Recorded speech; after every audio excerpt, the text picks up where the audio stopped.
عزیز دوستو، انسان سب سے زیادہ پریشان وہ ہوتا ہے جسے مقصد حیات نہیں ملتا، جسے پتہ ہی نہیں ہوتا میں کیوں آیا ہوں، کس لیے آیا ہوں، کس کا بھیجا ہوا آیا ہوں۔ وہ سب سے زیادہ آزمائش میں ہوتا ہے، اور جن کو معرفت الہی نصیب ہو جاتی ہے اپنے مالک کا پتہ جاننے لگتے ہیں، محسوس کرتے ہیں کہ مجھے کسی مقصد کے لیے بھیجا گیا ہے، وہ آسودہ زندگی گزارتے ہیں، قلبی اطمینان اور انشراح صدر اللہ انہیں عطا کرتا ہے۔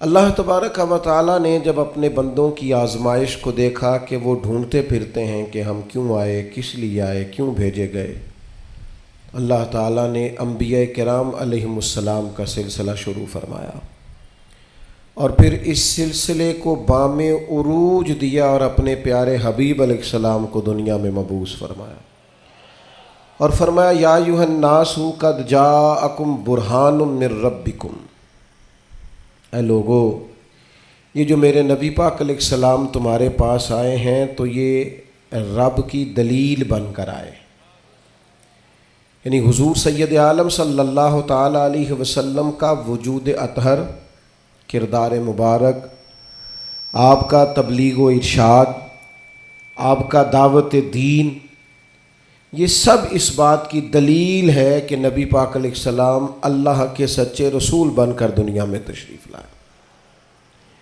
ہم جب دنیا کے اندر نکلتے ہیں تو ہم دیکھتے ہیں کہ بڑے بڑے سمجھدار لوگ ہیں لیکن گمراہی کی زندگی گزار رہے ہیں۔ وحی الہی کے بغیر انسان جو بھی وقت گزارتا ہے، اللہ تبارک و تعالیٰ کے انبیاء پر جو وحی ہوتی ہے ان کی تعلیمات کے بغیر جو بھی وقت گزارا جاتا ہے وہ کبھی راہ حق پر نہیں گزرتا۔ اللہ نے احسان فرمایا اور فرمایا میں نے اپنی دلیل بھیجی ہے، تمہیں اپنے محبوب عطا فرمائے۔ نبی پاک علیہ السلام کا ظاہری وجود بھی سارا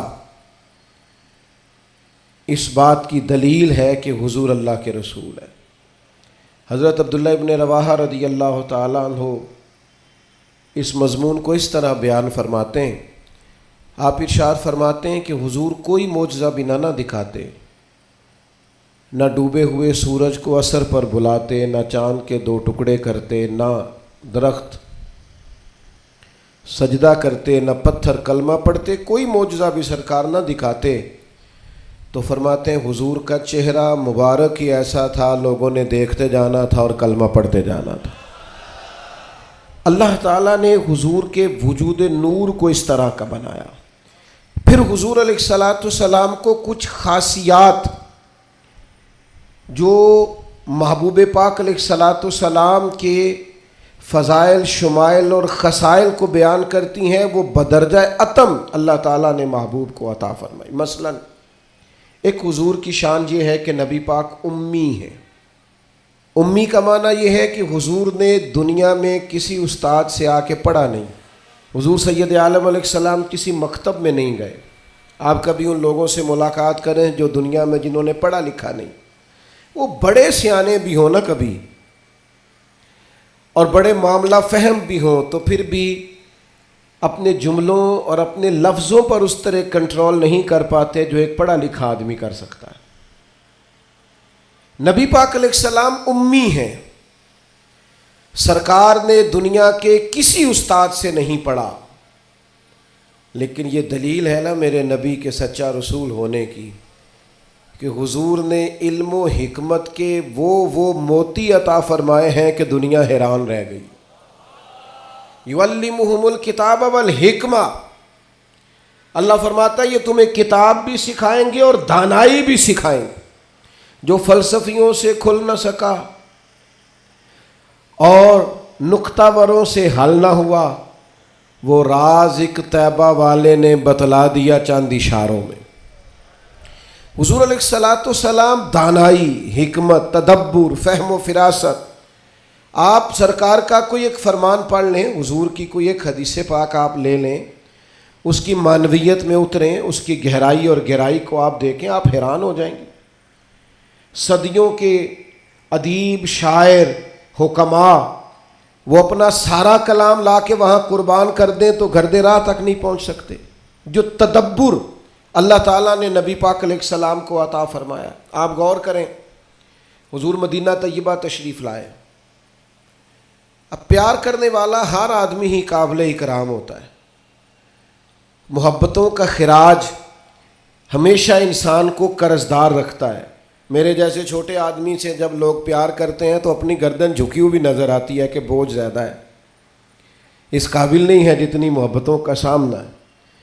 تو اب سب محبت کرنے والوں کی دل جوئی کرنا, ان کے معیار پر پورا اترنا, ان کے معاملات کو دیکھنا, یہ آسان کام نہیں ہوتا. کسی درویش نے کہا تھا میں دوست تھوڑے بناتا ہوں, اس لیے کہ دوست زیادہ ہوں تو حقوق بھی زیادہ ہوتے ہیں, تو میں اتنی وسعت نہیں رکھتا کہ میں سب کے حق ادا کر سکوں. نبی پاک علیہ السلام مدینہ طیبہ تشریف لائے تو ہر آدمی کی خواہش ہے حضور میرے گھر آئیں, حضور میرے گھر آئیں. اور جو بھی وہاں عرض گزار ہے اور پیغام دے رہا ہے, سب کے سینے بھی کھلے ہوئے ہیں, دل بھی کھلے ہوئے ہیں, آنکھیں پلکیں فرش راہ کیے ہوئے, ہر آدمی منتظر ہے کہ محبوب میرے گھر میں آ. بڑا امتحان ہے, کس طرح کر کے سب کی چاہتوں کا جواب دیا جائے. تو یہ ذرا دیکھیے اس امی لقبی محبوب کی حکمت اور دانائی.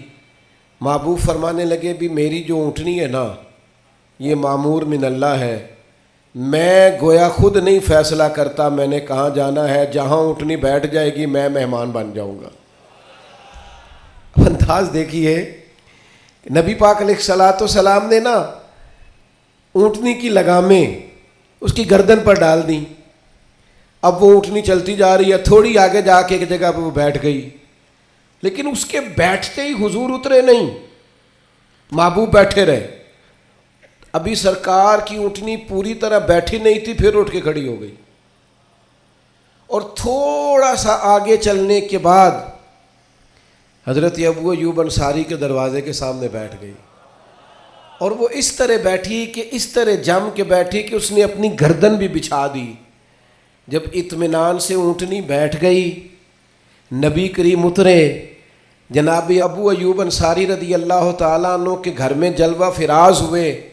یہ وہ دانائی تھی میرے کریم محبوب کی, وہ حکمت تھی کہ کسی محبت کرنے والے کو اعتراض کیا ہونا تھا, سب کا قربان ہونے کو دل کر رہا تھا.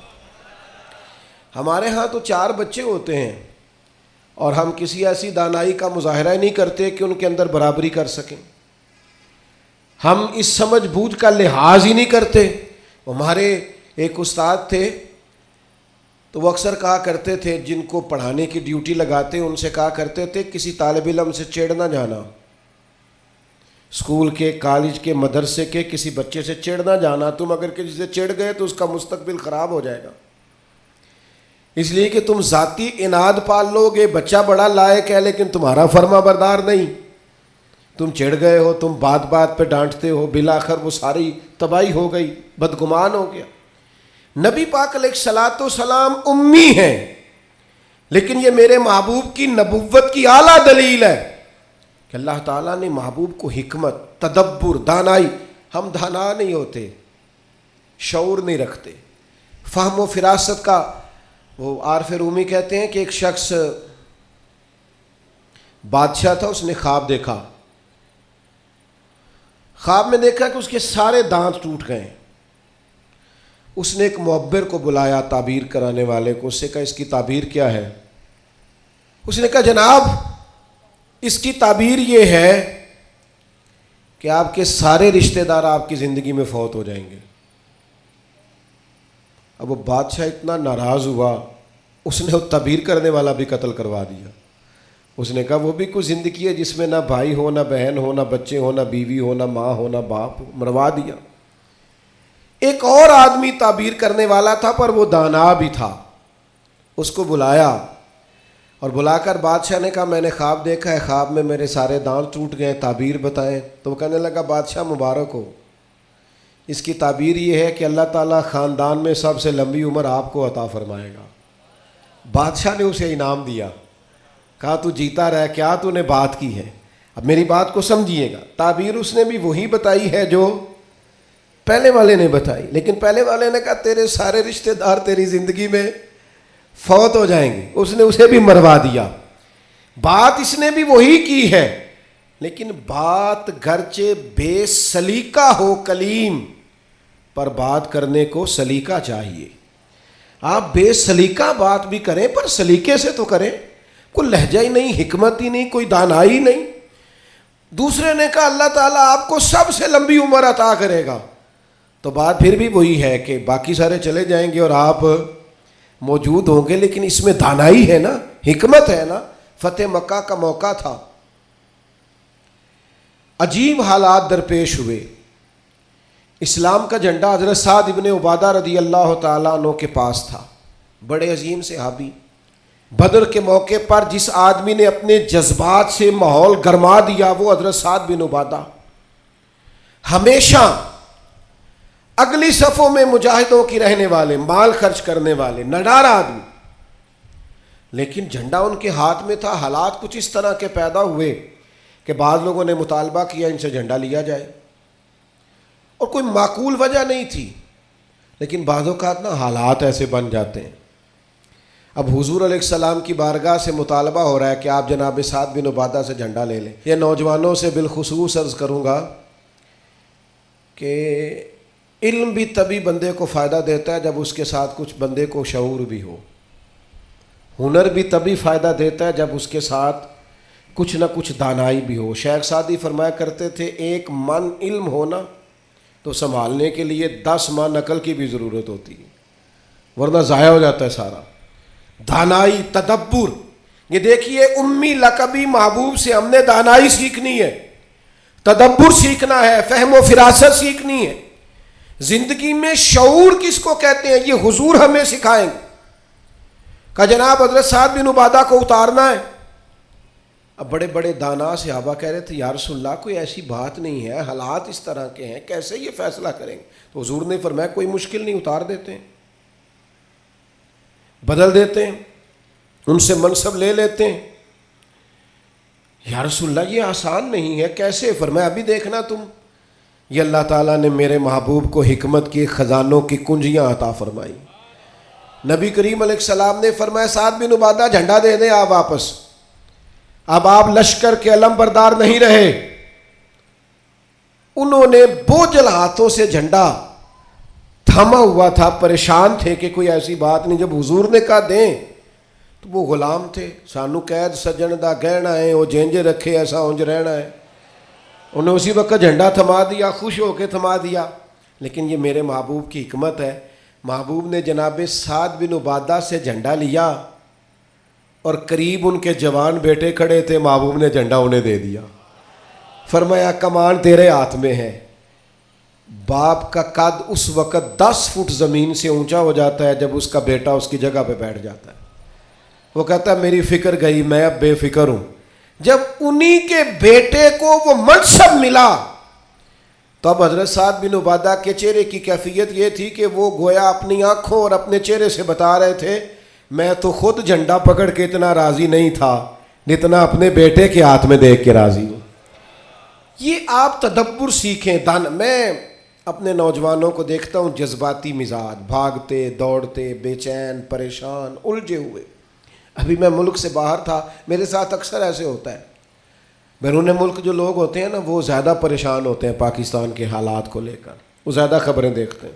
تو ایک صاحب مجھ سے کہنے لگے پاکستان کے حالات، میں نے کہا بالکل ٹھیک ہے، یہ اتار چڑھاؤ ہے، زندگی کے ساتھ چلتا ہے، بے چینی نہیں، بے قراری نہیں، الجھاؤ نہیں، ہر وقت کا اضطراب نہیں، دانائی، تدبر، حکمت، معاملہ فہمی، یہ ہمیں ہمارے رسول پاک نے عطا فرمائی۔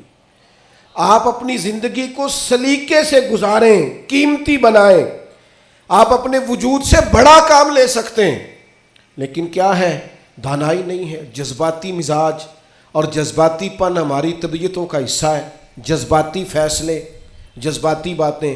ہمارے دیہاتوں میں چودھری فیصلہ کس کے حق میں کرتے ہیں؟ جو پہلے آ جائے، وہ سچا ہے یا جھوٹا ہے، پہلے گیا ہے، بس انہیں مینوں پہلا آخیا تسی تے آئے ہی نہیں، اسی بات میں فیصلہ دے دیا۔ دانائی، تدبر، یہ رسول اللہ صلی اللہ علیہ وسلم نے ہمیں سکھایا، امی لقبی ہیں حضور۔ اور دوسری بات، انسان کے پاس جو سب سے قیمتی چیز ہوتی ہے نا، وہ اس کا کردار ہوتا ہے۔ آپ نے زندگی میں نقوش کیا چھوڑے، آپ جہاں رکے، جہاں بیٹھے، یہ ایسا تو نہیں زندگی میں کہ یہ 10 دوست پرانے، یہ 10 دوست آج کل کے ہیں اور ان کے درمیان بھی غیبتیں جاری ہیں، بس کام ختم ہونے کے قریب ہے، اور پھر اس کے بعد اور کوئی 4 دوست ہم تلاش کریں گے۔ اچھے نقوش نہیں چھوڑتے، کتنی خوشیوں سے رشتے طے پاتے ہیں، لیکن وہ تھوڑا وقت نہیں گزرتا تو ساری سوچیں، سارے نظریات گدلے اور میلے کچیلے ہونے لگ جاتے ہیں، وہ ساری محبتوں کو زنگ لگنے لگ جاتا ہے۔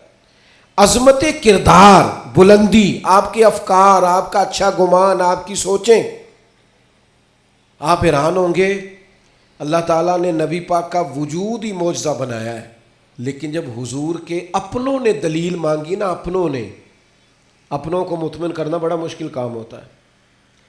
قریبیوں نے دلیل مانگی، قریش مکہ نے، کہ آپ نبی ہیں تو دلیل دیں۔ نبی پاک علیہ السلام نے اپنے اپنوں کو معجزہ نہیں دکھایا، بلکہ قرآن مجید فرماتا ہے کہ محبوب نے کہا فَقَدْ لَبِثْتُ فِيكُمْ عُمَرًا مِّن قَبْلِهِ أَفَلَا تَعْقِلُونَ۔ میں کوئی باہر سے نہیں آیا، میں نے اپنی اس سے پہلے کی ساری عمر تمہارے درمیان گزاری ہے، 40 سال یہاں گزارے، اپنے ماں کی گود میں بھی، نانا کے کندھوں میں بھی، جناب ختیجہ کا دولہا بن کے بھی، بیٹیوں کا باپ بن کے بھی، میں نے سارا وقت تمہارے بیچ گزارا۔ افلا تعقلون، تمہیں عقل نہیں؟ گویا محبوب ان سے فرما رہے ہیں کہ میری جیسا سچا ہے تو لا کے دکھاؤ، باہر سے نہیں آیا، تمہارے درمیان رہا ہوں۔ یار یہ مشکل کام ہوتا ہے، چاروں جانب ماحول خراب اور بندہ پھر ٹھیک رہے۔ اکثر لوگ تو اپنے بچے کی غلطی نہیں نکالتے، کہتے دوستوں نے خراب کر دیا، اماں کہتی ہے منڈا میرا ٹھیک سی، دوستہ نے خراب کرتا ہے۔ میں نے کہا چلیں اچھی طرح سے سوچ لیں، ہو سکتا ہے دوست ٹھیک ہو، آپ کے بچے نے سارا ماحول گڑبڑ کر دیا ہو۔ یہ جان چھڑانا تو آسان ہے، لیکن سارے ماحول کے اندر کردار کی عظمت۔ جب نبی پاک علیہ السلام نے مختلف بادشاہوں کو خطوط لکھے نا، اسلام قبول کر لو، تو کیسر روم کو بھی خط لکھا۔ کیسر سیاںہ آدمی تھا۔ سیانے لوگ جو ہوتے ہیں وہ زمینی حقائق دیکھتے ہیں، جذباتی فیصلے نہیں کرتے، وہ معاملہ فہم ہوتے ہیں۔ آج کل جس طرح میں اور آپ ہیں نا تصویروں کے اندر زندگی گزار رہے ہیں، لائکس، ویوز، کومنٹس، اسی پر زندہ ہے۔ لوگ ان پر وقت نہیں گزارتے تھے، اس سمجھدار لوگ۔ کیسر روم کے پاس میرے محبوب کا خط گیا، اس نے فوراً نہیں فیصلہ کیا، کہنے لگا کوئی، ورنہ بہت سارے ایسے بدبخت بھی تھے معاذ اللہ جنہوں نے حملے کی تیاری شروع کر دی، ہمیں خط لکھا ہے اسلام قبول کرو ہم حملہ کریں گے، لیکن یہ سیاںہ آدمی تھا۔ اس نے لوگوں سے کہا یہاں اگر کوئی سردار آیا ہوا ہو نا، مکے کا، تجارت کی غرض سے سردار آیا کرتے، کوئی سردار آیا ہوا ہو تو میری ملاقات کراؤ۔ جناب ابو سفیان ابھی مسلمان نہیں ہوئے تھے، اور ہر جنگ میں قریش مکہ کی لیڈ وہ کرتے تھے، وہ ان دنوں وہاں گئے ہوئے تھے، تجارت کی غرض سے بلا لیا۔ اب کیسر نے سامنے کھڑا کیا، بخاری شریف سے لے کر کتب سیرت میں تمام جگہ، کتب احادیث میں آپ کو الفاظ کے اختلاف کے ساتھ لیکن مفہوم ایک ہی ہے، یہ روایت ملے گی۔ کیسر نے سوال کرنے شروع کیے جناب ابو سفیان سے۔ پہلے پوچھا آپ کون ہے؟ کہا میں سردار ہوں۔ کوئی رشتہ؟ کہنے لگے جس محبوب نے آپ کو خط لکھا ہے میں رشتے میں چچا ہوتا ہوں۔ کہنے لگے بتائیے، اس محبوب نے دعویٰ نبوت کیا ہے، ان کے خاندان میں ماضی قریب میں کسی اور نے بھی کیا ہے؟ کہا نہیں۔ کہا کوئی بادشاہ گزرا ہو ان کے خاندان میں قریب کا؟ کوئی نہیں۔ کہا یہ بتائیے ان کے ماننے والے امیر ہیں کہ غریب؟ تو ابو سفیان کہنے لگا ماڑے ماڑے بندے، ماڑے ماڑے بندے۔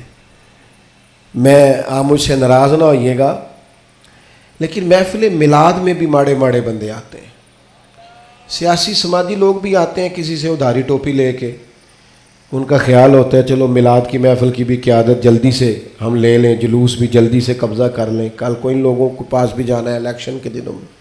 لیکن غریب لوگ، پر ہمارا حال یہ ہوتا ہے کہ جس کو 35 سال ہو گئے فجر کی اذان پڑھتے، وہ بیچارہ میلاد کی محفل کی بھی صدارت نہیں کر سکتا۔ وہاں بھی جن کے ہاتھوں میں نوٹوں کی دتیاں اچھی ہوں ان کی سیٹیں اگلی ہوتی ہیں۔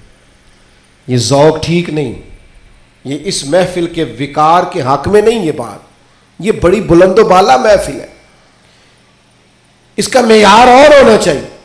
پوچھا سردار نے، ابو سفیان بتائیے ماننے والے کون ہیں؟ کہ غریب غریب۔ فرمایا یہ بتاؤ تمہاری کبھی ان سے جنگ بھی ہوئی ہے؟ کہ ہوئی ہے۔ کہ نتیجہ کیا نکلا؟ کہ کبھی ہم فتح یاب ہوئے کبھی وہ۔ کہنے لگا اچھا یہ بتائیں ان کے ماننے والے گھٹ رہے ہیں بڑھ رہے ہیں؟ ابو سفیان کہنے لگا جی بڑھ تو روز بروز رہے ہیں، اور نتیجہ خیز ہو رہی ہے دعوت۔ اس نے کہا اچھا یہ بتائیں جنہوں نے دعوی نبوت کیا ہے کیا کبھی انہوں نے جھوٹ بھی بولا ہے؟ ابو سفیان کہتے ہیں کہ میں ایک منٹ کے لیے سوچ میں مخالف تھا نا، مخالف رائے دے رہا تھا، لیکن میرے دل کے اندر سے آواز آئی معاذ اللہ میں انہیں جادوگر کہوں، شاعر کہوں، شاعر کہوں تو شاید کوئی شخص میری بات پر توجہ دے، پر نبی پاک نے جھوٹ بولا یہ تو مانے گا ہی کوئی نہیں۔ کہتے ہیں میں نے کہا بات بالکل سچی کرنی ہے۔ وہ میرے سامنے پیدا ہوئے، سامنے جوان ہوئے، سامنے ان کے بال سفید ہوئے، پر اس محبوب کی زبان سے جو بھی نکلتا ہے حق اور سچ ہی نکلتا ہے۔ میں کیسے آپ کو یہ بات عرض کروں کہ بغیر وجہ کے لوگ جھوٹ بولتے، ان کا کوئی فائدہ نہیں، کوئی دنیاوی نفع بھی نہیں، جان بوجھ کے ڈینگے مارتے ہیں، بڑھ کے کوئی لینا دینا ہی نہیں، بلا وجہ جھوٹ۔ یہ انسان کے کردار کو داغدار کر دیتا ہے۔ دنیا کے کسی بڑے تاجر پر ہاتھ رکھیے، بڑے سے بڑے بزنس مین پر، اس سے پوچھئے کہ تمہاری بزنس میں کامیابی کی وجہ کیا بنی؟ انویسٹمنٹ زیادہ کی تھی، پڑھے لکھے زیادہ تھے؟ تو آپ کو ہر بزنس مین کہے گا صرف اللہ نے میرا مارکیٹ میں اعتبار بنا دیا تھا۔ جس کا اعتبار مارکیٹ میں اچھا ہوتا ہے، لوگ کہتے ہیں بندہ ٹھیک ہے، سچ بولتا ہے، اس کا کاروبار چلتا ہے۔ کبھی جھوٹ اور بددیانتی اور فریب سے بھی قومیں آگے بڑھی۔ ابو سفیان کہتے ہیں مجھ سے پوچھا، ایک سوال یہ بھی تھا ان سوالوں میں کہ خاندان کیسا ہے؟ تو میں نے کہا خاندان تو قریشی اور ہاشمی ہے، اعلیٰ خاندان محبوب کا۔ تو کہتے ہیں میں نے کہا بادشاہ کو نتیجہ ہی دے، اتنے تو نے سوال کیے۔ تو کہنے لگا نتیجہ تو نکل آیا ہے۔ تم نے کہا ماننے والے غریب لوگ ہیں، تو نبیوں پر ہمیشہ پہلے غریب لوگ ہی مان لاتے ہیں۔ تم نے کہا ماننے والے بڑھ رہے ہیں، تو یہ ان کی صداقت کی دلیل ہے کہ ہر روز دعوت اور پیغام اور ماننے والے بڑھ رہے ہیں۔ تم نے کہا وہ اعلیٰ نسب ہے، تو نبی اللہ ہمیشہ اونچے خاندانوں میں بھیجا کرتا ہے۔ تم نے کہا انہوں نے کبھی جھوٹ نہیں بولا، تو سردار سچ بتانا، جو بندہ بندوں سے جھوٹ نہیں بولتا وہ یہ جھوٹ کیوں بولے گا کہ میں اللہ کا رسول بن کے آیا ہوں؟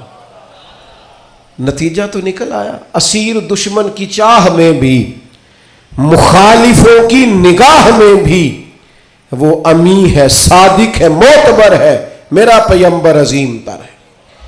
کردار کی جو عظمت ہے نا، کردار کی، یار آپ کی اور میری زندگی کچھ اصول تو ہونے چاہیے، کچھ قاعدے، کچھ ضابطے، جدھر کی ہوا ہوئی ادھر کے ہی ہو گئے۔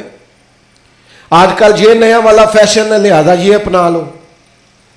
بھئی ہم کوئی ہوا کے دوش پہ ہیں، کوئی لاوارث ہیں، اپنی کوئی تہذیب نہیں، تمدن نہیں، مزاج نہیں، طبیعت نہیں، یعنی جس طرح کا ماحول ہے اس طرح کے بن جاؤ۔ کردار میں کچھ قاعدے زندگی میں بنانے چاہیے، کچھ اصول وضع کرنے چاہیے، کچھ چیزیں طے کرنی چاہیے کہ مجھے ان حدود سے آگے نہیں بڑھنا۔ مومن کی اپنی ایک ذاتی شخصیت ہوتی، اس کا ایک اپنا رکھ رکھاؤ ہوتا ہے، اس کی اپنی ایک وفاداری ہوتی۔ آپ جائیے اپنے بزرگوں سے ملیے، دیہاتوں کے لوگ کیا کہتے ہیں؟ وہ کہتے ہیں بس بھائی میں دوستوں کے ساتھ آتا جاتا تھا، گھومتا پھرتا تھا، اب یہ کام نہیں کرنا، اب میرے بیٹے کو میرا جوتا پورا آنے لگ گیا ہے، اب مجھے وفادار ہونا ہے۔ میں کیسے اپنی ملت کے نوجوانوں کو سمجھاؤں کہ تو گھٹنوں تک اگر اپنا لباس آدھا کر لے تو پتہ نہیں تیری کتنی کوئی گرمی کم ہو جاتی ہے اور کس قدر زیادہ آسودگی اور آسانی محسوس کرتے ہو۔ حالانکہ گھر میں بہنیں ہیں، بیٹیاں ہیں، ماں ہیں۔ بندے کی ایک اپنی وفاداری بھی ہونی چاہیے، اس کے کچھ قاعدے، ضابطے، اٹھنا بیٹھنا، اصول بھی ہونے چاہیے۔ نبی کریم صلی اللہ تعالی علیہ وسلم کی عظمت کردار کا یہ عالم تھا کہ عرب شریف کے اندر کنواری عورتیں بڑی ہی شرم و حیا والی ہوتی تھی۔ لوگ مثال دیتے کہ تو کنواری لڑکی کی طرح شرم و حیا والا۔ قربان جائیں سیدہ طیبہ طاہرہ حضرت عائشہ صدیقہ رضی اللہ تعالیٰ عنہ فرماتی ہیں نبی پاک علیہ السلام عرب کی کنواری لڑکیوں سے بھی زیادہ حیا والے تھے۔ حضور حیا والے، متانت، سنجیدگی، کبھی شور و غل نہ کرتے، کبھی بازار میں نظریں اٹھا کے نہ چلتے، کبھی محبوب کی زبان سے معاذ اللہ کسی نے کوئی کمزور جملہ نہیں سنا۔ یہ کیا بات ہوئی، مجھے کسی نے غصہ دلایا تھا میں نے گالیاں دے دی، تو آپ کے اصول کدھر گئے، قاعدے کدھر گئے، ضابطہ کدھر گیا؟ یہ کیسے ہو گیا کہ آپ بااصول آدمی تھے پھر بھی آپ کی زبان سے بازاری جملے نکل آئے؟ یہ ہو نہیں سکتا نا اگر آپ نے کوئی اصول زندگی میں بنا رکھے۔ تو عظمت کردار یہ رسول اللہ صلی اللہ تعالی علیہ وسلم کی زندگی کا ایک بنیادی عنصر ہے، بنیادی۔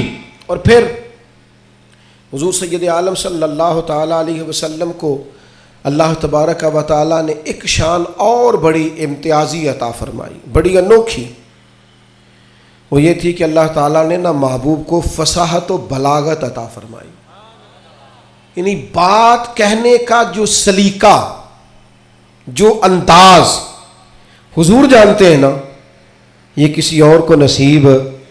ہمارے ہاں نا بہت زیادہ باتیں کرنے کا رواج ہے، اس کا نتیجہ یہ نکلتا ہے کہ انسان کے جملے بے وقت ہو جاتے ہیں۔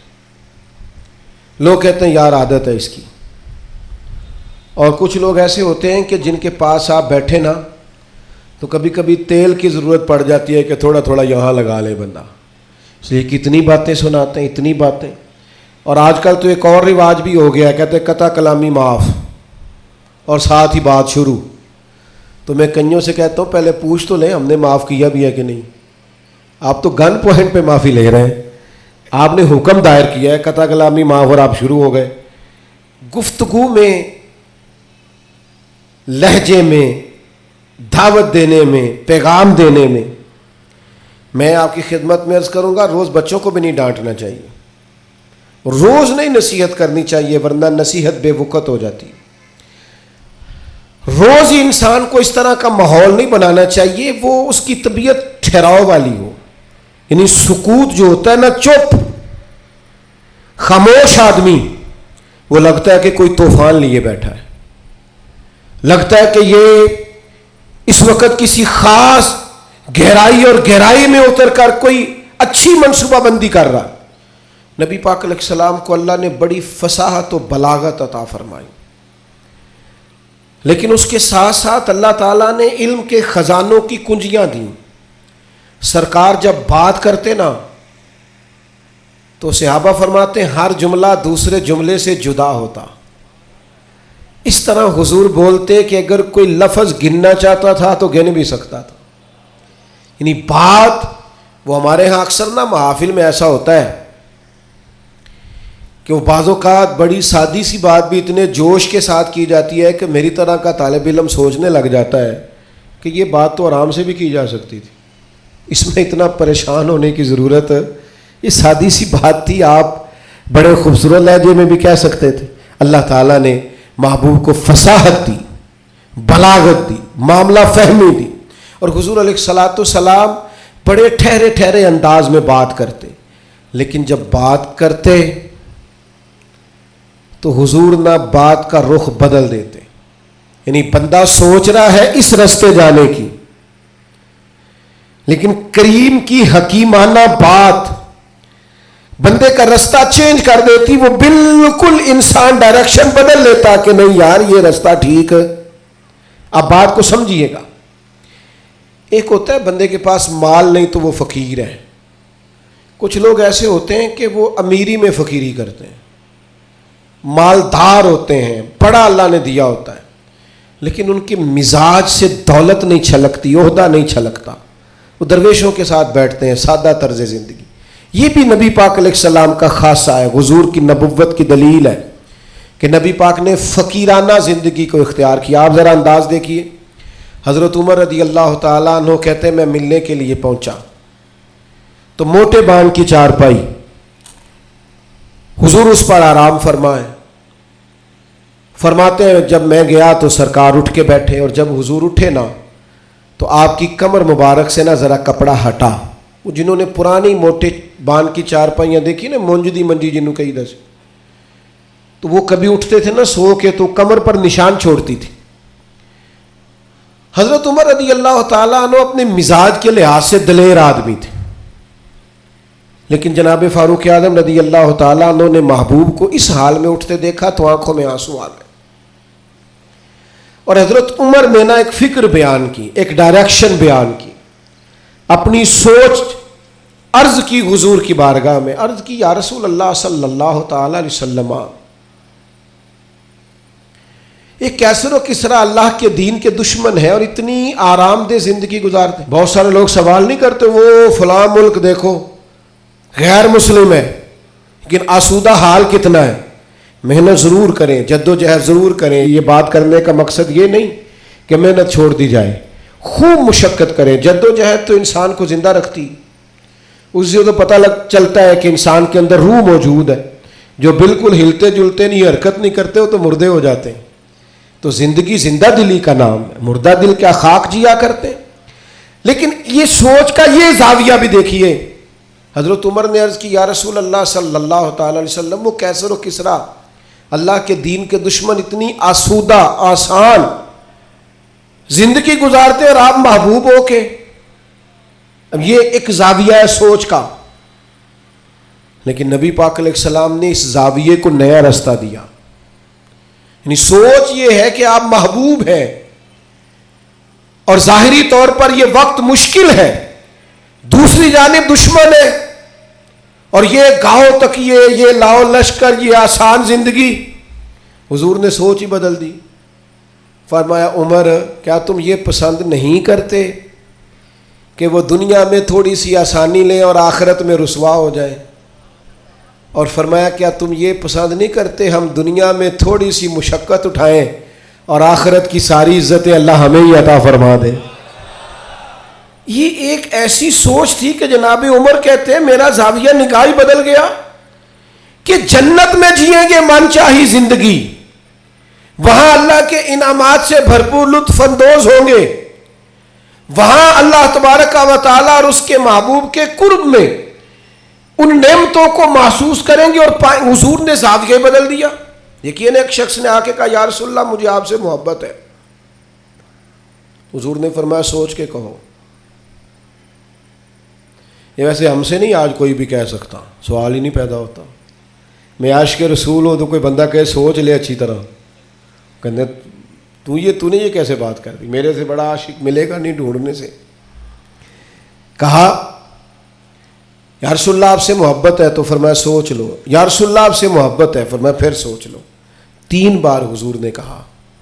اس نے کہا حضور مجھے ہے محبت، تو پھر نبی پاک نے فرمایا فقر کے لیے تیار ہو جاؤ،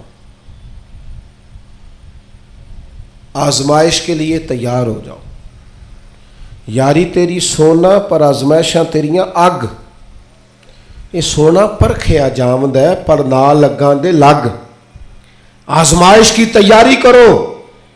یعنی ایسا نہیں ہے کہ مجھ سے محبت کرو گے تو بڑی آسودہ زندگی، ہر وقت آرام دہ وقت گزرے گا، یہ شہادت گاہ الفت میں قدم رکھنا۔ لوگ آسان سمجھتے ہیں مسلمان ہونا، یا آپ کا خیال ہے کہ فلاں آدمی دیکھو کتنی موج میں ہے۔ میں اکثر کہا کرتا ہوں جو بندہ بڑا ہوتا ہے نا اس کے دکھ بھی اتنے بڑے ہوتے ہیں، اس کی آزمائشیں بھی اتنی بڑی ہوتی ہیں، قد کاٹ کے حساب سے آزمائش ہوتی ہے لوگوں کی۔ یاد رکھنا نبی پاک علیہ الصلوۃ والسلام نے سوچوں کو نیا زاویہ دیا. فقیرانہ زندگی، یعنی بہت زیادہ مال ہے حضرت عثمان غنی کے پاس، لیکن سارا اللہ کی مخلوق پر بانٹنے کے لیے رکھا ہوا ہے. خود اگر پیوند لگے کپڑوں سے بھی گزارا کرنا پڑتا ہے تو وہ سکھی ہیں، آسان ہے. ایک دن بھی نہیں مانگا حضرت بلال حبشی نے کہ یا رسول اللہ میرا بھی تو مکان ہونا چاہیے نا. کیوں؟ کہ حضور نے معراج سے واپس آ کے کہا تھا میں نے تمہارے چلنے کی آواز جنت میں بھی سنی ہے. تو جن کے محل بنے ہوئے تھے سوچیں بدلی ہوئی تھی، انہوں نے پھر اپنے زاویہ نگاہ کچھ اور بنایا.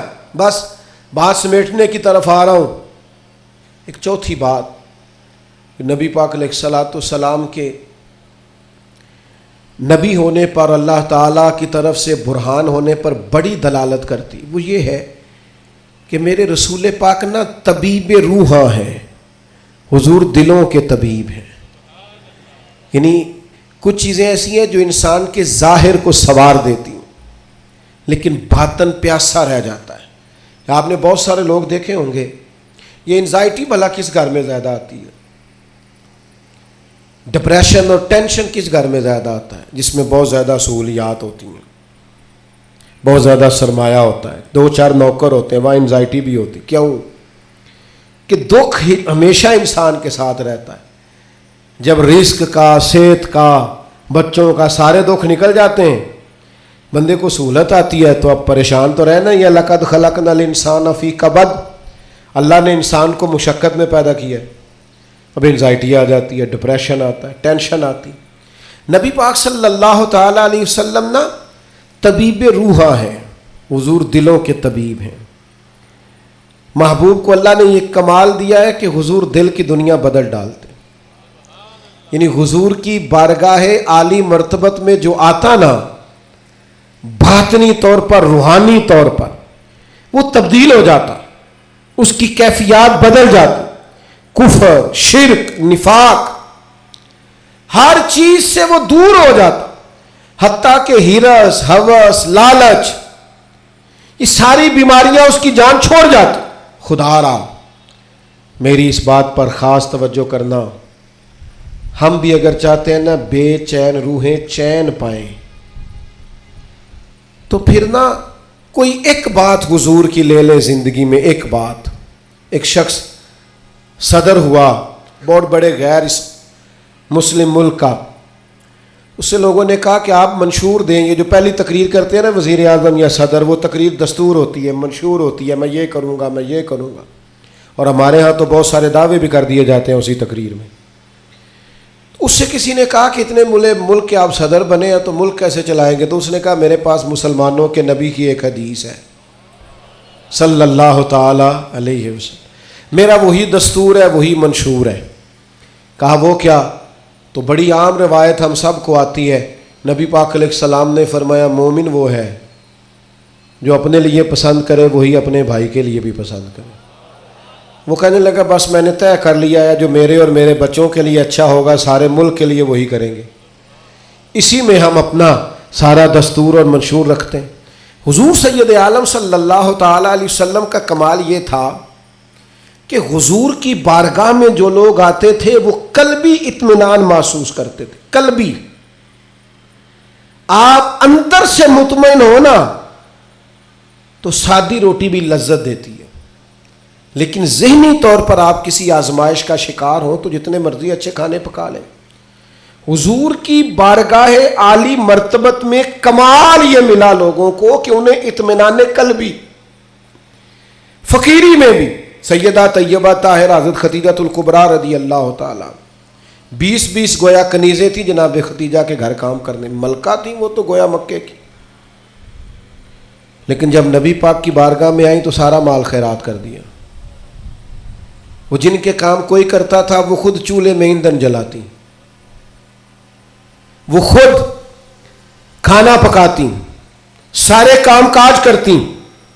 آپ اچھی طرح جانتے ہیں کہ بندہ غریب سے امیر ہو تو وقت گزر جاتا ہے، خدا نہ خواستہ امیری سے غریبی آ جائے تو عادتیں اب اور بن چکی ہوتی ہیں، حالات خراب ہو جاتے ہیں.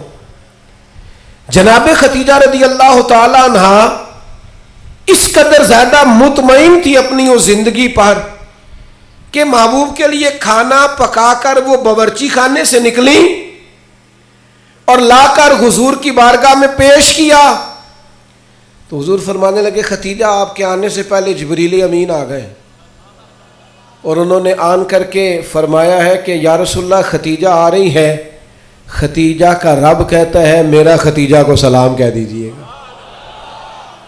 وہ راحت، وہ اطمینان، وہ قرار، وہ سکون۔ حضرت مصعب ابن عمیر رضی اللہ تعالیٰ عنہ بڑی امیر ماں کے بیٹے تھے۔ مکہ شریف میں سب سے اعلیٰ گھوڑا، سب سے اچھے کپڑے اور سب سے مہنگا رہن سہن شارحین نے لکھا اس شخص کا تھا، حضرت ابن عمیر رضی اللہ تعالیٰ۔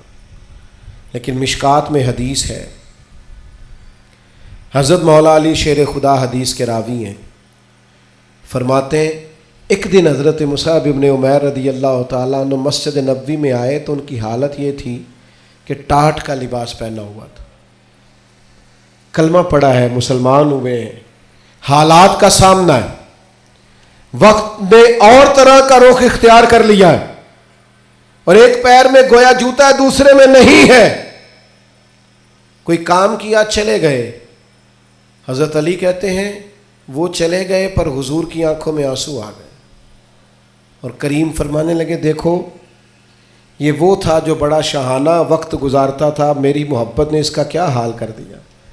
لیکن حضرت مصعب ابن عمیر سے جب بھی کسی نے پوچھا حال کیا ہے تو انہوں نے کہا جو اطمینان اللہ نے اب عطا فرمایا ہے نا، جو سکون، وہ قرار، چونکہ مقصد حیات ہاتھ آ گیا نا، معرفت الہی مل گئی ہے نا، ہم نے نبی پاک علیہ السلام کی صورت میں اللہ کی وہ دلیل دیکھ لی ہے نا، زندگی کسی کام لگ گئی ہے، ہمیں اپنا اٹھنا بیٹھنا کام کرنا نتیجہ خیز محسوس ہونے لگا، کچھ زندگی کو کوئی کام مل گیا، میری خانہ بدوشی کو گھر نصیب ہو گیا، مجھے کو رستہ میسر آ گیا، تو لہٰذا اطمینان قلبی، چین، سکون، یہ بہرحال اسی رستے میں موجود ہے جو رستہ رسول پاک نے عطا فرمایا۔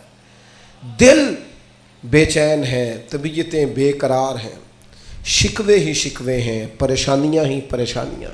میرے دوستو، ہمارے ہاں جو اضطراب ہے، جو بے چینی ہے، جو ذہنی تناؤ ہے، کسی آدمی کو لوگ اچھا سمجھنے کو تیار نہیں، بدگمانیاں ہیں، ہر گروہ دوسرے کے بارے میں، ہر محکمہ دوسرے کے بارے میں، ایک طبقہ زندگی سے تعلق رکھنے والے لوگوں سے دوسرے کے بارے میں رائے پوچھے تو سخت لہجوں کے اندر اس طرح کا مزاج ہے کہ ہم اکٹھے رہتے ہیں پر دور رہتے ہیں ایک دوسرے سے۔ خدا را آؤ نا میلاد کے موسم بہار میں اپنے محبوب سے فیض حاصل کریں، اطمینان قلبی کا بندوبست کریں، اپنے دلوں کو حضور کی محبت کا فیضان دیں۔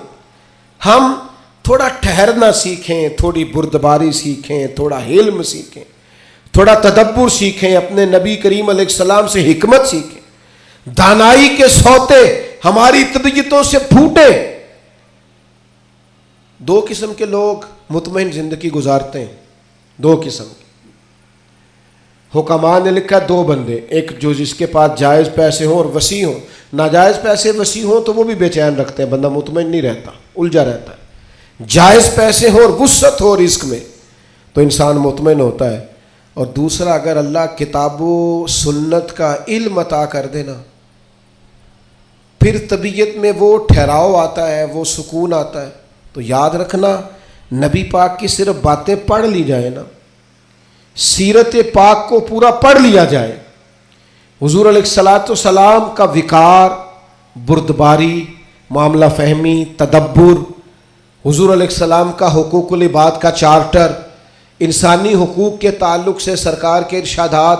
یعنی میں بڑے زمانے سے دوستوں سے یہ کہتا ہوں کہ ایک مہینہ پہلے بیٹی کے فرنیچر کا آرڈر دیتے ہو، کم از کم مہینہ پہلے، اور 15 دن پہلے بیٹے کی شیروانی اور سوٹ، کم از کم 15 دن پہلے۔ کاش ان دونوں کو تم کسی ایسی جگہ بھی لے جاؤ جہاں انہیں میاں بیوی کے حقوق کا درس بھی ملے۔ اگر نوجوانوں کو پتا ہو کہ 3 طلاقیں اکٹھی دینے سے طلاق ہو جاتی ہے، قبل اس کے پتا ہو تو جو سینکڑوں کیسز روز طلاق کے آتے ہیں اور وہ پچھتا رہا ہوتا ہے بعد میں، لیکن چونکہ اب اس نے دروازہ ہی بند کر دیا ہے، 3 طلاقیں دے، کیا کیا جائے؟ مسائل کا پتہ ہی نہیں، آگاہی نہیں۔ ہمارے گھروں میں انقلاب آئے گا، گھروں میں۔ ایک حدیث ہے نا سرکار کی، ایک کہ نبی پاک علیہ السلام نے فرمایا کسی باپ کا اپنے بیٹے کے لیے، بیٹی کے لیے سب سے بہترین تحفہ یہ ہے اسے اچھا ادب سکھا دیں۔ لو آپ یہ کام کر کے دیکھیں، کل کو اسی بیٹے کی بیوی کتنے سکون سے وقت گزارے گی، اگر اس کے آداب زندگی ٹھیک ہوئے تو اس کے بچے کتنے اطمینان سے وقت گزاریں، اس کے دوست کہیں گے یار کیا آدمی ہے، اس کے ساتھ بیٹھے تو زندگی خوبصورت ہو جاتی۔ ہم نے کیا کیا ہے؟ ہم نے اپنے بے چین دل کو چین نہیں دیا، حضور کی بارگاہ سے فیض یاب نہیں کیا۔ بے حکمت اور بے ترتیب زندگی، الجھے خیالات، ٹوٹتی بکھرتی سوچیں، وسوسوں کے غلبے ہم نے اپنے اوپر اوڑھ لیے ہیں۔ میلاد النبی کے اس موسم بہار میں واپس لوٹئے اور دروازہ رسول کی طرف رجوع کیجئے۔ قیامت تک کے لیے اب نبوت کا دروازہ بند ہے، اب قیامت تک کے لیے جسے بھی اطمینان اور سکون ملے گا صرف گنبد خضرا والے محبوب کی بارگاہ سے ملے گا۔ لیکن ہمیں اب نعروں کی دنیا سے، اب ہمیں جذباتی گفتگو کی دنیا سے باہر آ کر حقیقت پسندی کا مزاج اختیار کرنا ہوگا۔ ہمیں وہ چیزیں اختیار کرنی ہوگی اور عملاً اپنی زندگی میں نافذ العمل کرنی پڑیں گی۔ پھر آپ دیکھیے گا خود بخود کہ بڑے الجھے ہوئے لوگوں کی زندگی میں بھی آپ اپنے آپ کو مطمئن پائیں گے۔ درویش کیوں مطمئن رہتے تھے؟ خواجہ معین الدین اجمیری رحمۃ اللہ علیہ جب بہت حملے ہونے لگے ہندوؤں کی طرف سے تو آپ کے حالات میں لکھا ایک شخص نے آپ کو کہا بے چین نہیں ہوتے، اسی طرح خیمے میں اکیلے سو جاتے ہیں، حالانکہ حالات اتنے خراب ہیں۔ تو خواجہ صاحب فرمانے لگے میں کو لوارث ہوں، عقیدہ توحید والا ہوں، حالات خراب ہو گئے تو کیا ہوا، بچ گیا تو تبلیغ کروں گا، دنیا سے چلا گیا تو شہادت کی زندگی نصیب ہو جائے گی۔ ہر طرح سے خیر ہی خیر ہے، دونوں جانب سے کرم ہی کرم ہے۔ تو مومن کی یہ شان ہوتی ہے کہ وہ تو مطمئن ہوتا ہے، اس کو تو اللہ تبارک و تعالیٰ سکون عطا کرتا ہے۔ لیکن ہمارا الجھاؤ اب خطرناک ہو گیا ہے۔ تو 4 باتیں میں نے آپ کی خدمت میں عرض کی۔ ایک تو حکمت، حضور امی ہے، پردانائی، تدبر، معاملہ فہمی، اور دوسری بات رسول اللہ صلی اللہ علیہ وسلم نے ہمیں عظمت کردار سکھائی۔ اپنی زندگی کے چاروں جانب اصولوں کی دیوار کھڑی کریں، اپنے اصولوں کی روشنی میں آپ جئیں۔ کوئی آ رہا ہے کوئی جا رہا ہے، یہ کام چلتا رہے، لیکن آپ کو اپنے اصول توڑنے نہیں ہیں۔ وہ قائد اعظم ملنے آئے نا حضرت امیر ملت سے، دیر سے آئے، رات کو دیر سے۔ حضرت امیر ملت نے لانگری کو بلایا، کہا کھانا تازہ پکاؤ، تو کہنے لگے مجھے سالوں بیت گئے، میں نے رات کو کبھی کھانا نہیں کھایا۔ تو حضرت امیر ملت کہنے لگے مجھے آدھی صدی ہونے کو ہے، میں نے بغیر کھانا کھلائے مہمان سونے کا بھی نہیں دیا۔ آپ کے اصول ہیں تو ہمارے بھی اصول ہیں، تو روٹی کھا گئی سوئیں گے۔ تو بڑے متاثر ہوئے، کہنے لگے کہ یہی نظم تو حسن ہے زندگی کا۔ کہا میں آج اپنا اصول توڑتا ہوں، اس لیے کہ آپ کا اصول زیادہ شستہ ہے، خوبصورت، نکھرا ہو، تو کچھ اصولوں میں زندگی انسان گزارے۔ تیسری بات فصاحت، بلاغت، آپ کو بات کہنی آتی ہو، معافی ضمیر آپ کو بیان کرنا آتا ہو، آپ گفتگو کا سلیقہ رکھتے ہوں۔ اور چوتھی گزارش جو میں نے آپ کی خدمت میں عرض کی ہے وہ یہ ہے کہ ہمیں اب اطمینان قلبی کی طرف بڑھنا ہے، حضور سے فیضان لینا ہے، دل بدلنے والا، ظاہری حلیے نہیں۔ آپ مجھ سے ناراض نہ ہوئیے گا، لیکن میں اکثر یہ روتا رہتا ہوں کہ صرف پگڑی باندھنا، داڑھی رکھنا اور مسواک کرنا ہی سنت نہیں، سچ بولنا بھی سنت ہے، اور دل صاف رکھنا بھی حضور کی سنت، دیانتداری بھی سنت، جد و جہد کرنا یہ بھی سنت۔